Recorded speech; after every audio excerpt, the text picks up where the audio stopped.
All of my fellow brothers and sisters, peace be with you in the name of the Lord Jesus Christ. My name is Ben, and I welcome you to the Restored Ephraim Publications channel.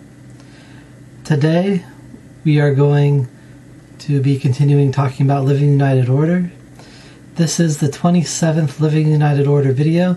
If you're new here, I highly recommend that you watch the previous videos. There's kind of an order to these things. And on my YouTube and YouTube, I have a playlist where you can find all the Living the United Order videos in the proper order of watching them.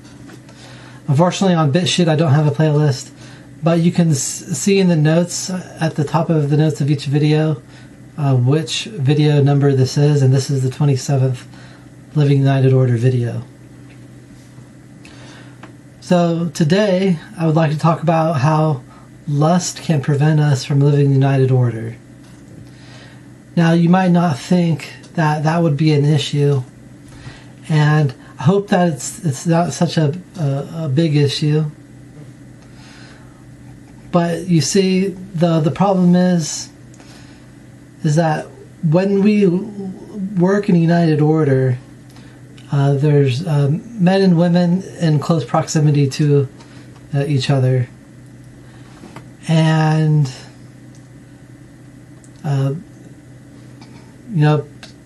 people can become confused, or sometimes they're just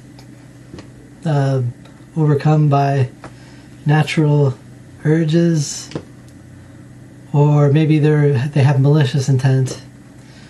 But when we work in close proximity with each other, we have to remember the law of the Lord, and that is that we are to have no sexual relations except with our legally and lawfully married spouse. And these things can crop up when we work together in the United Order, and we have to learn to control those things and put them behind us. Otherwise, we give in to sin, and that causes the United Order to fall apart. I have a couple scriptures here. Matthew chapter 5, verse 27 and 28 says, "Ye have heard that it was said by them of old time, Thou shalt not commit adultery. But I say unto you that whosoever looketh on a woman to lust after her hath committed adultery with her already in his heart." And so that's the Lord saying that it's not enough not just to not commit adultery, but when we lust after someone who's in our spouse, then it's basically the same as committing adultery in our heart. And the Lord says that's just as bad. In the Doctrine and Covenants, in chapter or section 63, starting verse 13, the Lord was talking about problems that were coming into Zion. Now remember, the state of Zion and the United Order are basically the same thing. And so this was showing us that this was a problem when the saints were trying to establish a Zion society. And this is what the Lord says to the saints. It says, "Nevertheless, I give commandments, and many have turned away from my commandments and have not kept them. There were among you adulterers and adulteresses, some of whom have turned away from you, and others remain with you, that hereafter shall be revealed. Let such beware and repent speedily, lest judgment shall come upon them as a snare, and their folly shall be made manifest, and their works shall follow them in the eyes of the people. And verily I say unto you, as I have said before, he that looketh on a woman to lust after her, or if any shall commit adultery in their hearts, they shall not have the Spirit, but shall deny the faith, and shall fear. Wherefore I the Lord have said that the fearful and the unbelieving and all liars, and whosoever loveth and maketh a lie, and the whoremonger and the sorcerer shall have their part in that lake which burneth with fire and brimstone, which is the second death. Verily I say that they shall not have part in the first resurrection. And now behold, I the Lord say unto you, that ye are not justified, because these things are among you. Nevertheless, he that endureth in faith, and doeth my will, the same shall overcome, and shall receive an inheritance upon the earth, when the day of transfiguration shall come. When the earth shall be transfigured, even according to the pattern which was shown unto mine apostles upon the mount, of which account the fullness ye have not yet received.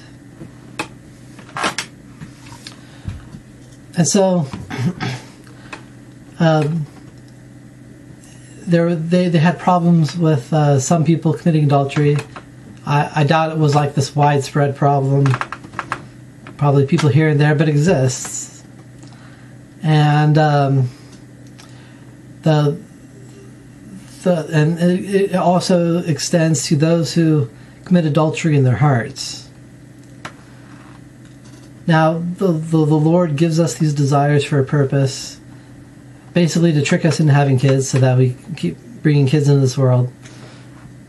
But it's a necessary part of life in order to fulfill the will of the Lord. But we also have to keep it in check and to understand that these things are only for our legal and lawful spouse. And when we go against that, it creates a whole bunch of problems in society. But if we have problems related to this, we don't have to go through it alone, because we can turn to the Lord in prayer. We can turn to the Lord in prayer and ask Him to make our burden of lust light, so that we can endure it, and we can ask the Lord to help us to cast it behind us. And I know that He will, if we have faith in the Lord, that He will help us to do that. And so, if we want to live the united order, we have to prepare ourselves to not give in to worldly lusts, and to only do these things in the way that the Lord has established. And I leave this with you in the name of Jesus Christ. Amen.